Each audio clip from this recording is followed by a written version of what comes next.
അർദ്ധരാത്രിക്ക് ശേഷം വിജനമായ റൂട്ട് 9 വഴി വാഹനമോടിച്ച എല്ലാവരും ആ കഥ കേട്ടിരുന്നു. അവർ അവനെ ഹൈവേ ഗാർഡിയൻ എന്നായിരുന്നു വിളിച്ചിരുന്നത്. ട്രക്ക് സ്റ്റോപ്പിൽ മുതിർന്നവർ താഴ്ന്ന ശബ്ദത്തിൽ സംസാരിക്കുകയായിരുന്നു. നിങ്ങൾ അവനെ ഡെവിൾസ് എൽബോയിൽ വെച്ച് കണ്ടാൽ മൂടൽമഞ്ഞുള്ള രാത്രി, പ്രത്യേകിച്ച് കൊടുങ്കാറ്റുള്ള രാത്രി നിങ്ങൾ നിർത്തിയിരിക്കണം. അത് എങ്ങനെ, ഏതു രീതിയിൽ എന്നുള്ളതാണെന്നത് പ്രശ്നമല്ല, പക്ഷേ നിങ്ങൾ നിർബന്ധമായി നിർത്തിയിരിക്കണം. എന്നാൽ ലീ അത് വിശ്വസിച്ചിരുന്നില്ല. വെറും പ്രേതകഥകൾ, മൂടൽമഞ്ഞും ഏകാന്തതയും ഒക്കെ ശരിയായിരിക്കാം, എന്നാൽ ഒരു പ്രേതം, അതും പോലീസുകാരൻ, ഒരു വഴിയുമില്ല. അങ്ങനെ ഒരു മഴക്കാല രാത്രി ലീ വൈകിട്ട് വീട്ടിലേക്ക് പോവുകയായിരുന്നു. നന്നായി വൈകിയിരിക്കുന്നു. വൈപ്പറുകൾ ഉണ്ടായിട്ടും കാഴ്ച മങ്ങിയിരിക്കുന്നു. അത്ര ശക്തമായ മഴ. പുറത്ത് കറുത്ത മരങ്ങളും നനഞ്ഞ റോഡുകളും മാത്രം. റോഡിലാകെ മൂടൽമഞ്ഞിറങ്ങി നിൽക്കുന്നു. അവൻ ഡെവിൾസ് എൽബോയിലെത്തി. റോഡ് ഇടത്തേക്ക് കുത്തനെ വളഞ്ഞു. ലീ വേഗത കുറച്ചു. മരങ്ങൾ വളരെ അടുത്തായി ലീക്ക് തോന്നി. കാറിൻ്റെ മുകളിൽ മഴ തട്ടിക്കൊണ്ടിരിക്കുന്ന ശബ്ദം മാത്രം. അപ്പോഴാണ് അവൻ അത് കണ്ടത്. ഒരു പുരുഷൻ ഒരു റോഡ് സൈഡിൻ്റെ കീഴിൽ നിൽക്കുന്നു.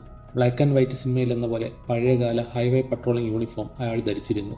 അരികിൽ ഒരു വിൻറ്റേജ് മോട്ടോർ സൈക്കിൾ നിർത്തിയിട്ടിരിക്കുന്നു. അയാൾ ഒരു കൈ ഉയർത്തിപ്പിടിച്ചിട്ടുണ്ടായിരുന്നു. ലീ കാൽ ബ്രേക്കിന് മുകളിൽ വെച്ചു. ആദ്യം ആ കഥകളൊക്കെ അവൻ്റെ ഓർമ്മയിൽ വന്നു. എന്നാൽ പിന്നീട് അവൻ ചിന്തിക്കാൻ തുടങ്ങി. ഒരു പ്രേതത്തിന് വേണ്ടി വണ്ടി നിർത്തണം, അതും ആരുമില്ലാത്ത ഈ സ്ഥലത്ത്. അങ്ങനെയാണ് ആളുകൾ കൊള്ളയടിക്കപ്പെടുന്നത്. ഒരു നിമിഷം സംശയം. മണ്ടൻ കഥ. ലീ പിറുപിറുത്തു. ലീ കാറിൻ്റെ സ്പീഡ് കൂട്ടി. മറികടന്നു പോകുമ്പോൾ ലീ ആ മനുഷ്യൻ്റെ മുഖത്തേക്ക് നോക്കി. അയാളുടെ മുഖത്ത് ദേഷ്യമില്ല, എന്തോ സങ്കടകരമായ മുഖം, എന്തോ മുന്നറിയിപ്പ് നൽകാൻ ശ്രമിക്കുന്നത് പോലെ. ലീ വണ്ടി ഓടിക്കുന്നത് തുടർന്നു. നേരെയുള്ള റോഡ് വന്നു. അവനൊന്ന് ആശ്വസിച്ചു. ഒന്നും സംഭവിച്ചില്ല. പക്ഷേ അത് അധിക നേരം നീണ്ടു നിന്നില്ല. ലീ ഒരു ശബ്ദം കേട്ടു.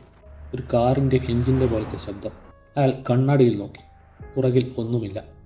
മഴയും ടെയിൽ ലൈറ്റുകളും മാത്രം. ശബ്ദം കൂടുതൽ അടുത്തടുത്ത് വന്നു. ശബ്ദം ഇപ്പോൾ തൊട്ട് പുറകിലെത്തിയിരിക്കുന്നു. പക്ഷെ മിററിൽ ഒന്നും കാണുന്നില്ല. വെറും മഞ്ഞ് മാത്രം. പെട്ടെന്ന് എന്തോ ഒരു അനക്കം. എന്നാൽ അത് റോഡിൽ നിന്നായിരുന്നില്ല. പിറകിലെ സീറ്റിൽ നിന്ന് ഒരു ഇരുണ്ട രൂപം. അവൻ ചുറ്റും തിരിഞ്ഞു. പെട്ടെന്ന് തന്നെ ആ രൂപം ഇല്ലാതായി. വീണ്ടും മുന്നോട്ട് നോക്കിയപ്പോൾ GPS കറങ്ങുകയായിരുന്നു. ക്ലോക്ക് മിന്നിമറഞ്ഞു. മുന്നിലുള്ള റോഡ് പരിചിതമായി തോന്നി. വളരെ പരിചിതം. തകർന്ന ഗാർഡ് റെയിൽ, ഒരു വളഞ്ഞ സൈൻ ബോർഡ്. വീണ്ടും എത്തി നിൽക്കുന്നത് ഡെവിൾസ് എൽബോയിലാണെന്ന് അവൻ മനസ്സിലാക്കി. അതാ അവൻ, ഗാർഡിയൻ, റോഡിൽ നിൽക്കുന്നു. ഉയർത്തിയ അതേ കൈ, അതേ സങ്കടകരമായ കണ്ണുകൾ. ലീ പരിഭ്രാന്തനായി മാറി.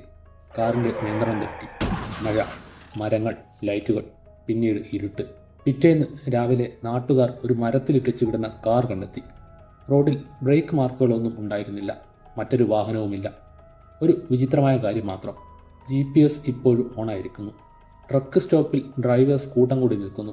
ഇന്നലെ രാത്രി ഗാർഡിയനെ കണ്ടു, ഒരാൾ പറഞ്ഞു. നല്ല മഴയായിരുന്നു. പക്ഷേ അവൻ കാർ നിർത്തിയില്ലല്ലോ.